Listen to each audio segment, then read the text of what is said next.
In this episode, I will answer the questions, why should trust be important to you?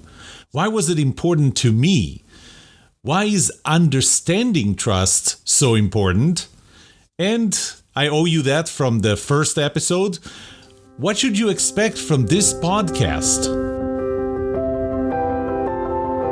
Welcome to Season 1, Episode 2 of The Trust Show. I'm Yoram Solomon, your host, a researcher of trust and the author of The Book of Trust. In this educational podcast, I will challenge you to think differently about trust through the 8 laws of trust and the 6 components of trustworthiness. I will share my own stories, experiences of others, trust research, and sometimes I will just reflect on a news item. Through all of those, I will show you how to build trust, be trusted, and know who to trust. Because the answer to these 2 questions will have the biggest impact on your personal and professional success or failure. Can I trust you? And can you trust me? Why is trust important to you? I read books and articles, research articles that correlated trust to other outcomes that you would expect from a business, whether it's to the employees or to the business itself. And so I want to just cover some of them that I read. When you have a high trust environment, employees in 74% of the time are less stressed. In 106% of the time, they feel more energy. In 13% of the time, they take fewer sick days. So just think about that. A company that has high trust experiences 13% fewer sick days with all the expenses associated with that. But the employees themselves, they experience 76% higher engagement. You know how almost everything today in the organization is all about employee engagement. Well, if you have higher trust level, you have 76% higher engagement. As an employee, 29% higher job satisfaction and 40% less burnout. In some of my own research and research done by others, I found numbers anywhere between 50% and 64%. Companies that have higher levels of trust have 50 to 64% higher productivity and higher creativity or innovation. And you know how important those are. More recently, I read articles about the correlation between the level of trust and project performance. And so if you're a project manager or are involved or whether it's leading or just taking part in a project, what is it that you care about? You care about the project being on time, on budget, and on specification, right? Well, if you have a higher trust level in the organization, you will have 45% better project performance in high risk projects, as if there is any other kind of a project, a major project. So a project with high risk, if you have a high level of trust as well, the level of project performance is going to be 45% higher. If you care about shareholder returns, whether it's as a stock price or dividends, companies with higher levels of trust show that they deliver 286 times higher shareholder returns. So think about that. Your shareholders are going to get like 4 times more returns if your company has a high level of trust. I did one of my own studies, and I found that I asked a question. So this is not really a study. This is more like a survey. And I asked, and I had 363 people respond to this. And I asked this question: what is the most important quality for you in another person? And I gave 6 types of people: your boss, your employee, your colleagues, a salesperson trying to sell you something, your government representative, and your spouse. So I asked the question, what is the most important quality for you in another person? And first, I started with a pretty open-ended question, and I just collected the answers, open-ended answers, and I consolidated them, and I got to the top 5. And so then I sent this survey where I asked you to rank 1, 2, 3, 4, 5. What is the most important quality in another person? And I gave those top 5. Well, I'll start with number 5 with 0.83%. 3 of 363 surveys responded that the most important quality, get ready for that, in another person is good looks. I know, it's crazy. 3 out of 363 respondents said that good looks was the most important quality. Now, maybe they were just joking, and you know how it is with surveys. Sometimes people are just sarcastic, but nevertheless, that was the answer. Number 1, with 61.2%, trustworthiness. The most important quality for you in another person in 61.2% of the time is trustworthiness. More than the next 4 combined. So it's more than intelligence, more than your willingness to work hard, more than your willingness to take risk, and more than your good looks. The most important quality, and I'm going to put it this way, the most important quality for other people in you in 61.2% of the time is your trustworthiness. In another survey, I just asked the question, do you want to be more trusted at work? 85% of the people who responded said yes. 46% said a lot. So half the people, when I asked them, do you want to be more trusted at work, said yes, a lot. 85% said yes. 15% didn't care or just said no, I'm good. I'm trusted enough. But that means that for 85% of people, there is still this gap of wanting to be more trusted. So the next question in that specific survey was, you want to be more trusted by whom? Well, 73% said by my boss, 43%, and those were not exclusive. You didn't just have to answer one. You just had to say, who do you want to be more trusted by? 73% by my boss, 43% by my colleagues, and it goes down from there. 22% by the rest of my team, and then by others. So you do want to be more trusted at work in 85% of the time. I asked a simple question, why? And this was an open-ended question, so here are the answers that I got. So I can do more. So I'm not being micromanaged. You know how it is to feel micromanaged when your boss wants you to send an email. Before you send an email out to somebody else, send it to me so that I can go over it and see if it's okay. Or just report to me every day on what you're doing, or your boss just drops on you unannounced and wanting to see where you're going. Being micromanaged is not great, and I'll talk more about that in later episodes. Some said that I want to be more trusted so that I feel respect and I can grow my reputation.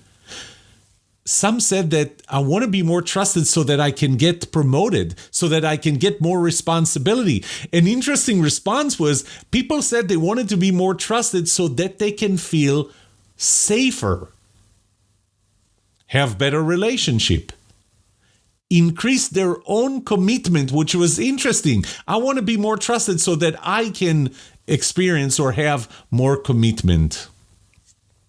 Again, as I said at the beginning, and I'll say again at the end, why is it important for you to be trusted? Or why is trust so important for you?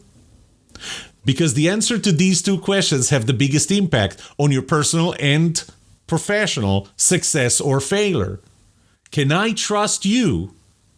And can you trust me?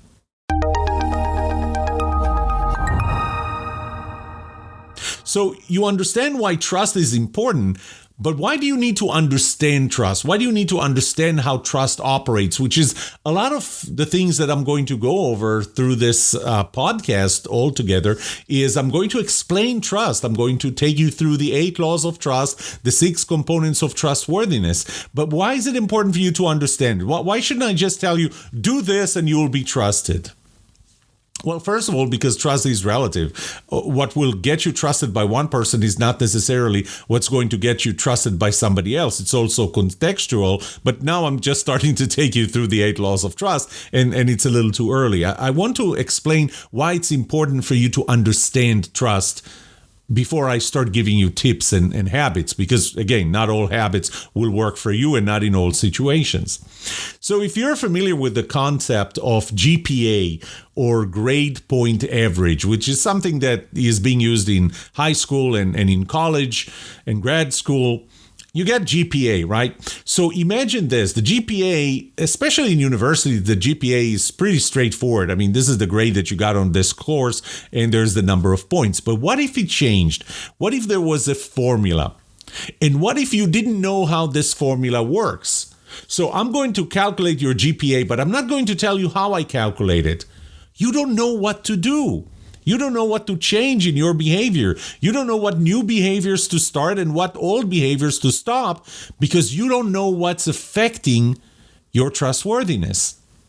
So it's important for you to understand trust so that you can control your trustworthiness. You know, another example that I use is the IRS. How much tax do you owe? How much federal tax do you owe on your income? And, you know, we take your income, there's the net income, there's the gross income, then there are all kinds of deductions and allowances and so on. What if I didn't tell you how this works? What if the IRS did not tell you how it works? You know, you just report whatever and we're going to calculate, and our calculation is completely invisible to you. I know that sometimes it does feel like this is the case, but it's not really. If you're using a good tax consultant or you understand tax laws, then you know exactly how to categorize things. You know how to plan for how much tax you're going to be paying. And so for that reason, you know, this is why you put money in IRAs, for example, because you know that's the tax on those is deferred. And so there are all kinds of considerations you're going to use when you decide how to take certain jobs and how to use certain deductions and how to put money aside.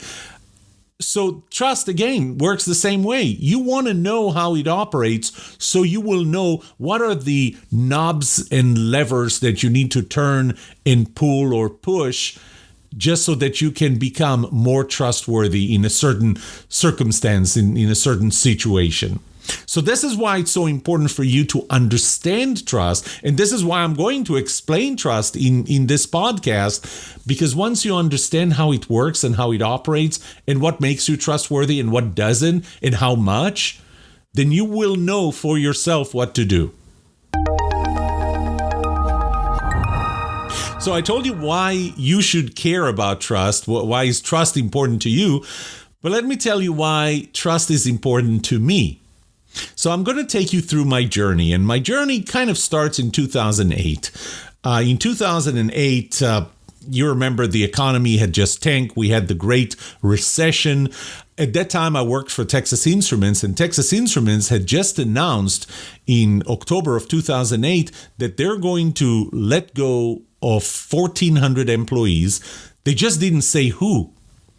And so you can imagine what is going through my head as I'm working at Texas Instruments, and I don't know if my job is going to get affected or not. But on top of the economy and the Texas Instruments layoffs, the thing that was on top of mind for me was that I had to come up with a topic for my PhD dissertation. So, you know, there are a couple of things that if you're ever doing a PhD dissertation, you're going to hear. And one of them is that you know what they call a person that barely manages to defend their dissertation? Doctor. That's how they call them. So there is really no scale here. There's no range. There's no grade. It's you pass or you fail. You defended your dissertation, you passed. You could not defend it, you failed. That's one thing. The second thing that you're going to hear is that a good dissertation is a done dissertation. And with those in mind, I beg your pardon, but I was aiming pretty low with the topic. And so I'm trying to come up with a topic. And this was over a phone call with my mentor, Cordy Kaman. And so I come up with topics, again, aiming pretty low, and Cordy keeps shooting them down.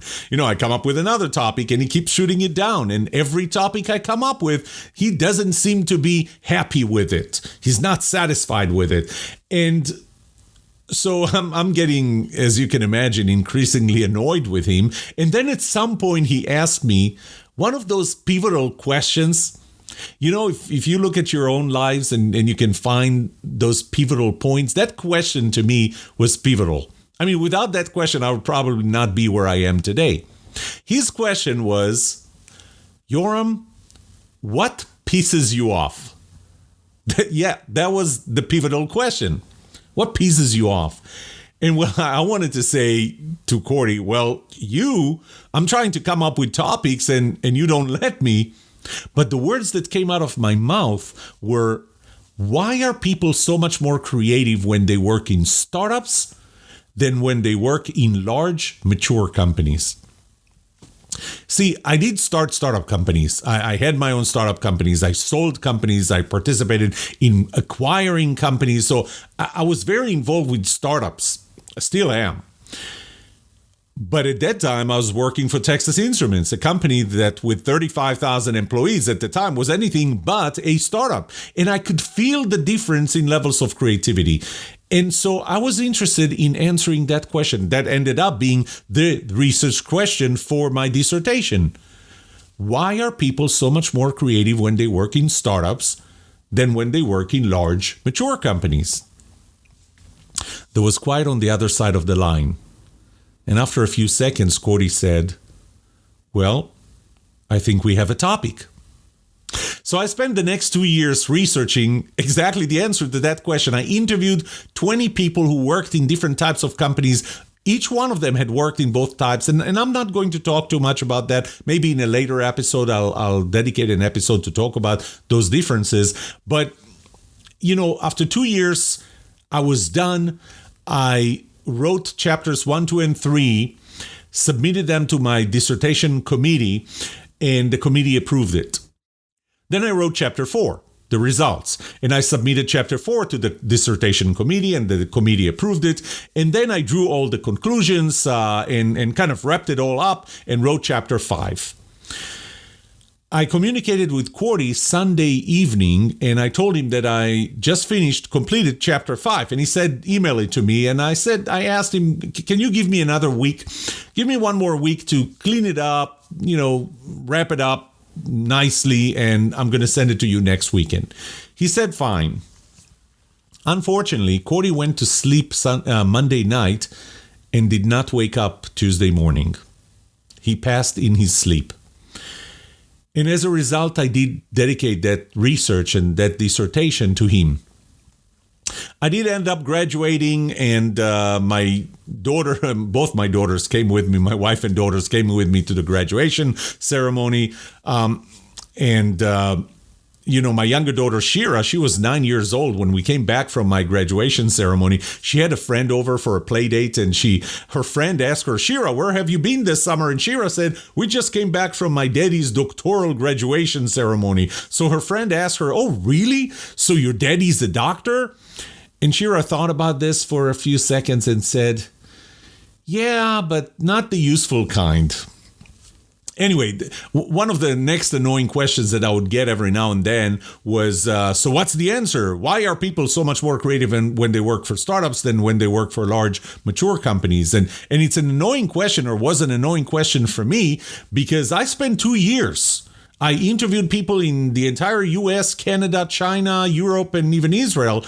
I spent 2 years. I published 348 pages, and you're looking for a one sentence, one paragraph? But what I realized is that I can actually answer it with 2 words: innovation culture. And I kind of broke down what innovation culture is to 3 main components that can either be positive or negative. And again, I'll talk more about that in a later episode. I'll talk about the innovation culture and those components. And by the way, micromanagement is one of them, is on the negative side. Then after I finished that, I decided to take a small detour from my focus on innovation and into innovation culture. And at that time, I wrote, I think that was my 7th book already, Culture Starts With You, Not Your Boss. In the book, I sent the book to the editors, and the book really talked about the innovation culture puzzle, those components of innovation culture. And then I had a meeting with a potential client, and when we sat and talked about innovation culture, and I started interviewing them to understand where they are on those 3 main components of innovation culture, what I realized was that they were pretty low on each one of those components. But through the interview, I also realized that the reason they ranked low on each one of those components of innovation culture was because they lacked trust. They did not have trust, which was kind of new to me. I never thought about trust as something. And when the book came back from the editor, I added another chapter. It was a 6-page chapter. It was the last one. It was the epilogue, and it was called Building Trust. And this was really the first time that I talked about trust, that I started analyzing trust. Really, over those 6 pages, that was the first time that I even built a mathematical model, which was very simplistic back then. Right now, in the Book of Trust, the model is a lot more comprehensive and takes a lot of more things into consideration, even though it has exactly the same 6 components that chapter back in 2017 had in the book Culture Starts With You, Not Your Boss. So if you ever get your hands on the book, just realize, and I'm giving you a disclaimer up front, the book is probably clean and doesn't have any typos or grammatical errors, with the exception of one 6-page chapter, Building Trust, the epilogue, because I added that and then sent it immediately to be printed. One other thing that I realized was that if you try to help an organization innovate, come up with new ideas, those will not stick because they may not have a culture of innovation. And you will never have a culture of innovation if you don't have the foundation of trust. And I use the word foundation, and now it kind of helps me with another analogy. Starting to help an organization with innovation is like starting to build a building from the 2nd floor. You don't start to build from the 2nd floor.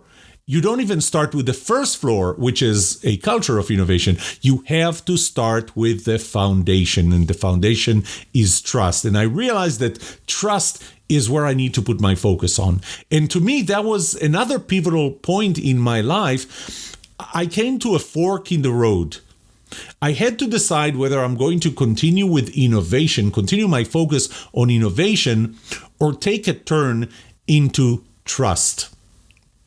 Both things are related, but the question was, what is going to be my focus? Because you have to focus. Whatever you do, you have to focus. You have to be professional. You have to specialize in one thing. So is it going to stay innovation, or is it going to go into trust? I asked 20 of my closest friends and family members. 19 of them said, stick with innovation. So I decided to focus on trust, and I never looked back. This is my story. This is why. And it is important for you to understand my why before you continue and listen to me through the next seasons and episodes. This is why I decided to focus on trust. At this point, I owe you this from the first episode. I gave you the first episode so you'll get a sense of what this podcast is going to feel like and sound like. In this, and I owe you for this episode what to expect from this podcast. So kind of the introduction. So I already talked about the importance of trust to you, to me, and why it's important to understand it. But what would you expect? What would you get in episodes? So the episodes are going to be a combination of philosophical and practical discussion of trust. So I will talk about the philosophy. I'm going to ask you, what do you think would happen in this scenario versus that scenario? And so why should we look at trust one way versus another? So this is kind of going to be on the philosophical side. It's not going to be heavy. I can promise you that. It's going to be pretty light. But then there's going to be very, very practical components in every episode. So I'm going to give you very specific tips, and very specific habits you should start or habits you should stop. But really, I need you to understand the background for that. So this is why the philosophical, psychological part of it, sometimes even neuroscientific side of things, will be included before I give you some very practical advice. The other thing is, my thinking evolves on trust. As I read more research, I read more material, I conduct my own research, I give talks, I work with companies, I learn new things. I certainly do hope that I will continue to learn all the time. But as I learn, my thinking will evolve. And sometimes I may even feel necessary to re-record an episode or re-release content on a certain topic in a new way, in a new perspective. So that might happen. Now, I need to explain one thing. There is no place where I'm going to claim that I am the most trusted person on earth. I am not. I am nowhere near. I can point out to things that I'm doing wrong, and because of them, I will not be trusted in certain situations. So how can I talk about trust? How can I teach you about trust if I'm not the most trusted person? Very simple. It's just like if I was an expert on elephants, I could be an expert on elephants and teach you everything there is to know about elephants without actually being an elephant. You get the point. In terms of format, you see what the format is. This is a solo podcast, so for the most part, I'm going to talk myself. Probably every now and then I will throw in an interview and interview people, but I really want to share what I know and my research to help you through that. There are going to be seasons for this podcast. So my plan right now is to have 4 seasons per year with 10 episodes each. So imagine I'm going to have probably a season per season. So whether I'm going to have like a spring, summer, fall, and winter seasons, or first quarter, second quarter, third quarter, doesn't matter. But it's going to be divided into seasons with 10 episodes. Then I'm going to take a couple of weeks off and be thinking about the next season before I print it, before I record it and publish it. An episode will be published every Sunday afternoon. The idea is that you can listen to the next episode Sunday evening, but more importantly, if you start your work week every Monday morning, doesn't matter what time, every Monday morning you will know that there is a new episode waiting for you.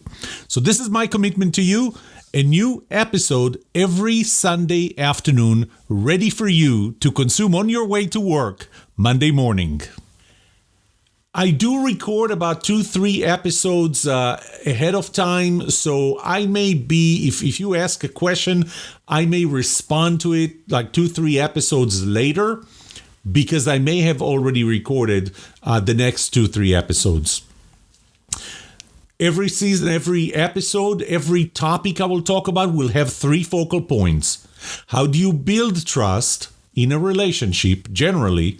How do you become more trusted than you are in any specific relationship? And how do you know who to trust? It's time to summarize this episode. In this episode, I answered the questions: why is trust important to you? Why should it be important to you? Why should it be important to me? Why is it important for you to understand trust so that you can be more trusted and know who to trust? And I told you what to expect from this podcast. In the next episode, I will talk about, or I will answer the question, should you start with trust, or should another person earn your trust first? What would you like to know about trust? I would love to hear from you. Email me at yoram@thetrustshow.com. And I promise that I will pick some important questions and I will answer them. If you like this podcast episode, subscribe to this podcast, subscribe to the show so that you will automatically get new episodes. Rate them, write a review for this episode, because those ratings, they help not only you or me, but they also help others who are looking for a podcast just like this. If you're looking for more resources to learn about how to build trust, be trusted, or know who to trust, look up my online courses at trustedatwork.com, find my books on Amazon, or just go to my website at yoramsolomon.com. And remember one thing, the answer to these two questions will have the biggest impact on your personal and professional success or failure. Can I trust you? And can you trust me? Thank you for listening.